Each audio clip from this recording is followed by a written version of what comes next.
Take a moment right now and think about who is your favorite athlete. Now imagine, what would your life be like with that multi-million-dollar contract? It's insane how much money athletes get paid for being really good at sports. You and I, no matter how hard we work, are eventually limited by our physical features and will never be able to play professional sports.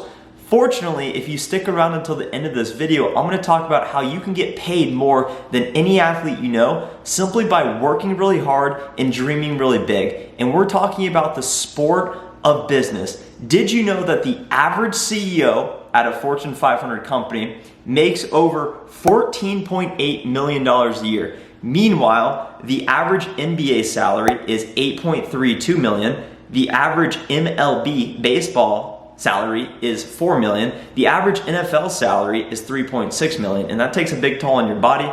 NHL, $2.69 million, and then MLS salary, $410,000. They need some help. You and I just in sales can make more than that. My dream is to become a public company CEO one day, and I believe the best route to the top is through sales. In this video, we are going to look at Bill McDermott's career. Former CEO of SAP, now ServiceNow, makes over $25 million a year. And we're gonna talk about how you can start at the entry-level ranks of sales like I did as a sales development representative, as he did as a business development representative, and worked his way up to a CEO of a global public company. And just to clarify, we don't do it solely because of the money. I'm talking about the money because it's really interesting to think about how we could never make the money of an athlete and it seems so astronomically high. Meanwhile, we can play the sport of business our entire lives, make a lot of money, and have a really big impact on the people around us in the world in general. My other dream is to grow this YouTube channel to over 100,000 subscribers, so hit the subscribe button now if you haven't already,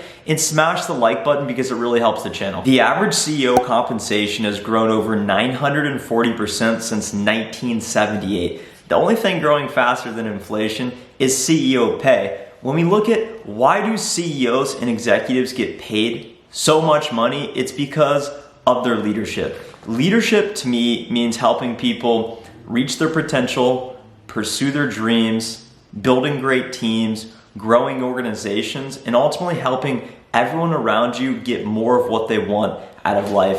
One of the best examples out there is Bill McDermott. This is his book. I'm not plugging it. I'm not trying to sell books for him, but I've read it multiple times, and it's his personal philosophy on sales, motivation, leadership. He started out in New York. He came from nothing. Low middle class family, I'd say.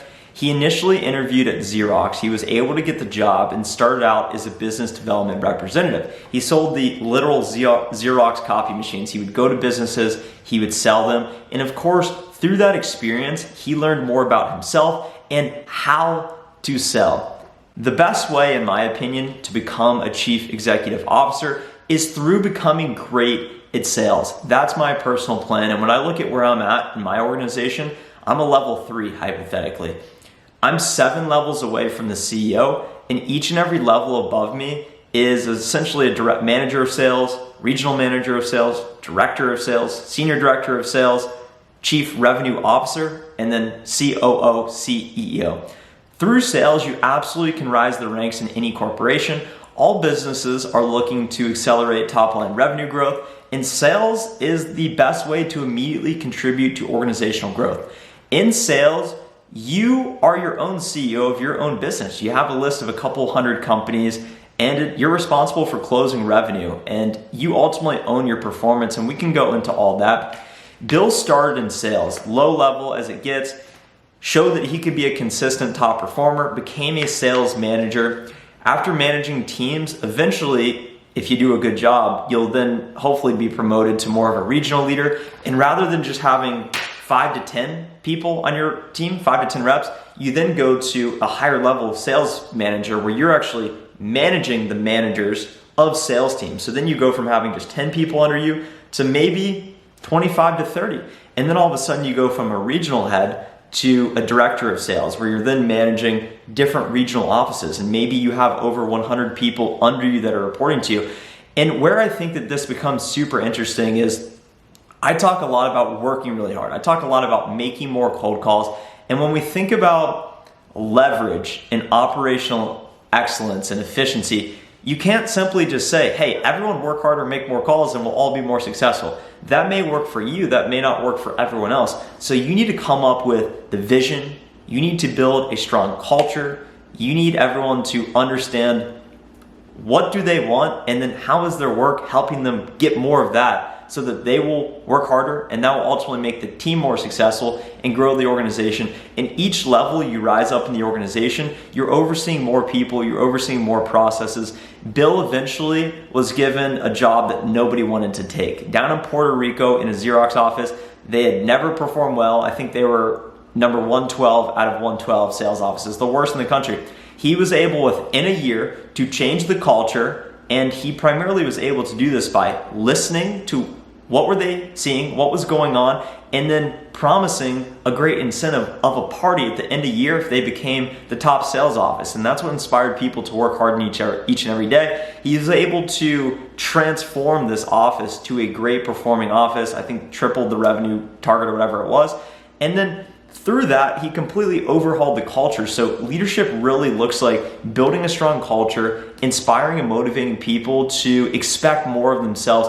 And if you have a high-performing team of everyone who thinks that they're their own CEO and that can become the CEO, that really will elevate the entire organization and increase the entire share of the pie. Let's go from 30,000 foot back down to ground level where you and I are at. I'm 25, my dreams to become the CEO one day. If you want to become the CEO one day, you have to decide that for yourself, and what are you willing to give up?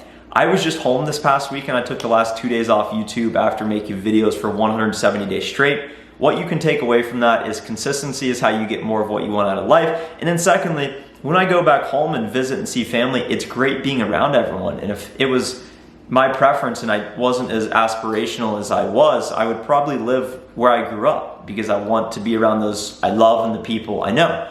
What I chose instead was to move away from home so that I could be in my own world and focus exclusively on my career, what I'm trying to achieve. And I think at this point, we need to be ego-driven in your early 20s. You need to know what you want, and you need to sacrifice who you are for what you want to become and work towards it. Because if you want to become the CEO one day, you can't be playing video games all week. You can't be messing around every weekend. You got to be focused, and you got to take the time now in your early 20s to really work hard and really set yourself apart so that you can really put yourself in a position to get to that place. And I'm willing to sacrifice everything because that's my dream and that's what I want to accomplish. And that is what brings me the most fulfillment, is success. And I know the premise of this video was the money. It's really interesting to think, hey, I could make more as a CEO simply by using my brain than any athlete that has to sacrifice their body for a sport.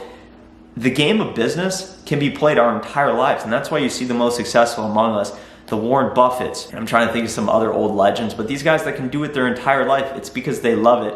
And if you truly love the game, you will be able to do it for a long period of time. Look at Frank Slootman, the CEO of Snowflake. I think he's a great example. He's pretty old, he's still doing it, and it's the love of the game. And if you love the game enough, you'll continuously get better, you'll self-develop, you'll get more experiences, and next thing you know, you will be the leader of a lot of people. And as the chief executive officer, you're overseeing the success of thousands of people and ultimately shareholder interest and the world as a whole, because that business is hopefully providing jobs, building economic prosperity, fueling communities, and ultimately helping the world be a little bit better than when you left. Thank you so much for watching this video. Make sure to drop a like below, leave a comment, share this with a friend who you think would like it, and subscribe if you haven't already. I will see you in the next video. Bye.